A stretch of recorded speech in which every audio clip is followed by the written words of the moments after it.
Salut l'équipe, c'est dans le vert ce matin et je vais vous montrer une stat de ouf sur l'été.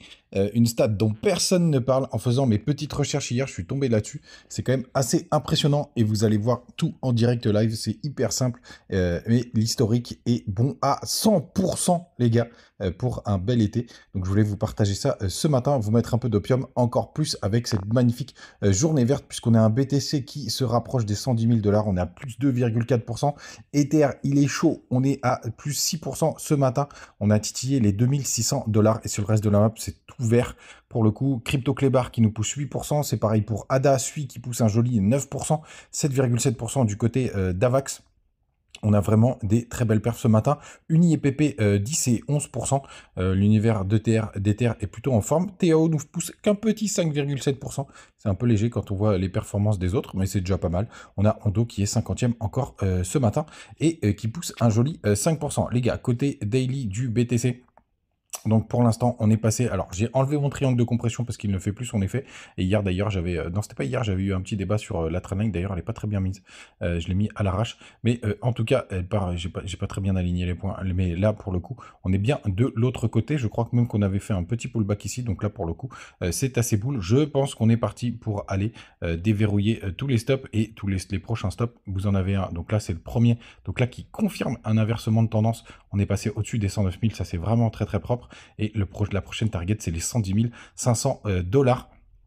En espérant que quand on se rapproche de la TH des 112 000 $, ce ne soit pas une mèche de rejet. Sinon, ça pourrait être très très moche. Du côté du daily, donc on a bien croisé et on repart. Donc ça, c'est plutôt propre. Le 2 jours, où est-ce qu'il en est mon petit 2 jours? Le petit 2 jours qui s'apprête à croiser. Donc ça, c'est plutôt chouette. On pourra considérer qu'on a eu un petit fake out. Et le 3 jours qui se rapproche lentement mais sûrement. Et si on passe sur le 5 jours, on n'a jamais croisé.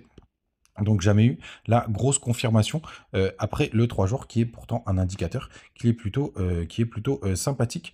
Du côté des autres stats, on peut aller regarder du côté de notre ami CoinGlass avec l'US dollar qui est toujours sous les 97 points. On est toujours sur notre plus bas au niveau des bitcoins, 2,04 millions, 300 millions de liquidations hier. C'est pas énorme. Crypto Fahrenheit à 74, ça fait longtemps qu'on l'avait pas eu aussi haut. Ah bah tiens, ils ont changé la métrique. Pour le coup, ah oui, ça c'est le cours du BTC derrière. Tac, tac, tac. Et là, bah, on est proche des niveaux, des très très bons niveaux. Donc ça, c'est plutôt une bonne nouvelle, tout simplement. Très joli leur nouvel affichage.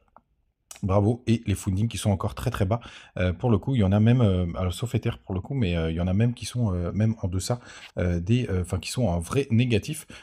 Mais attention à vous en ce moment. Ether qui est chaud les marrons chauds. Je vous montre mon trade du côté de Bitunix, hein, vous le savez, on est rentré, enfin je suis rentré, j'espère que vous aussi, sur cette petite mèche ici. Quand tout le monde parlait de bear, j'étais plutôt chaud pour repartir. Pour le coup, après cette belle incursion qu'on a faite, on est venu retester le plus bas hier, regardez, ça c'est vraiment très chouette. Ici, on a été chercher la petite liquidité, boum, on repart. À chaque fois, les cryptos nous font ça, ils viennent faire le ménage avant. C'est pour ça que je vous parlais de ces fameux faux W. Hein, c'est quand je vous parlais du faux W, je crois que c'était en 1 heure. Ah ouais, c'était ce fameux faux W ici. Je vous disais que c'était les vrais W qu'on apprend dans le livre, ça n'existe quasiment plus. Tout simplement parce qu'on a des petites mèches d'incursion comme ça pour bien nettoyer sur les dérivés et ça repart. Du côté des autres indicateurs, il y en a un évidemment qu'il faut absolument regarder en ce moment, c'est la Bitcoin dominance. Et la Bitcoin dominance, hop, je redescends en daily, désolé, depuis que j'ai fait mon analyse mensuelle. Il me l'affiche à chaque fois et regardez comment on réintègre et en plus on vient tenter, ouais, si ça y est, on s'est attaqué à nouveau plus bas. Ah, il y a encore cette petite zone juste là.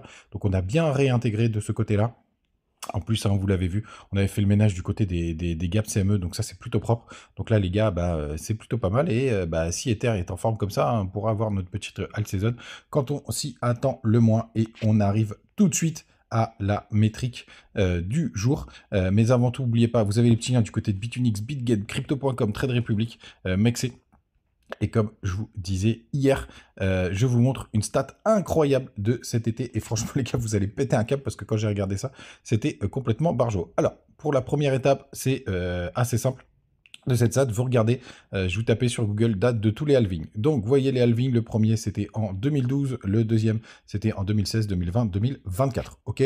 Ensuite, on va aller regarder ce qui s'est passé à ce moment-là sur les trimestres des années suivant le halving. Donc, on regarde en 2000, vous voyez, là, ça commence en 2013. Donc, le troisième trimestre après 2013, regardez, hop, plus 40%. Donc, c'est la date suivant le premier halving, l'année suivante, vous voyez. Là, c'était 2012. 2016, donc on va regarder 2017, paf, un Q3 80%. Ensuite, on continue.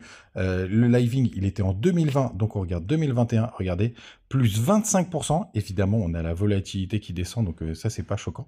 Et donc, le Q3 2025, donc l'année suivant le halving, l'été suivant le halving, on est pour l'instant à plus 2%. Donc, ça pourrait nous dire tout simplement qu'on va avoir un magnifique T3.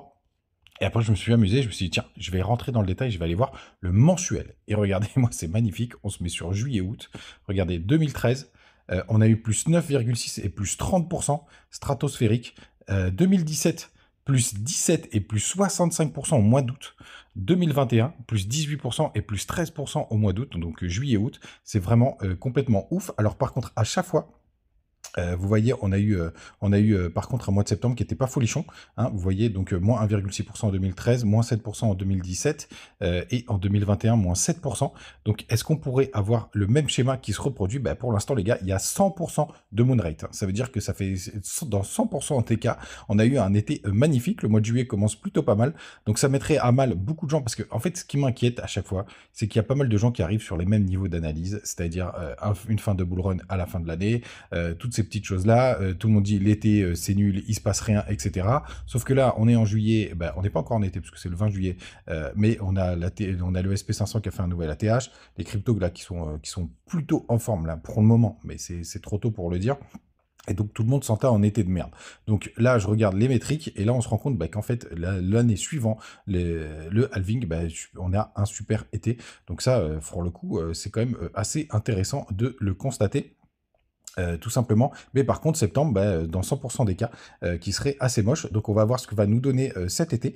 Pour le coup, vous le savez, moi c'est pas que je le joue, mais c'est que je suis déjà dans le marché pour pouvoir être sur, pour pouvoir pourquoi pas le vivre, puisque vous le savez, moi ma métrique principale c'est les croisements MACD. Donc on va voir si ça va marcher, mais en tout cas je voulais vous le partager parce que c'est quand même assez rare un indicateur qui marche dans 100% des cas, ou en tout cas un passé. Mais comme vous le savez, cette phrase un peu pourrie, mais que tout le monde répète, mais malheureusement, elle est vraie. Les performances passées ne présagent pas des performances futures, sinon ce serait trop facile et on serait tous millionnaires. Donc toujours pas de boule de cristal ici, juste un peu d'opium ce matin.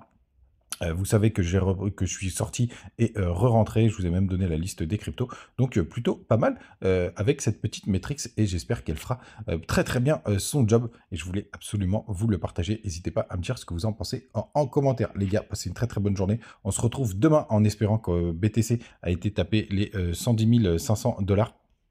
Et n'hésitez pas d'ailleurs à me poser votre petite question en commentaire, c'est fait pour ça, et les petits liens bonus. À demain, ciao.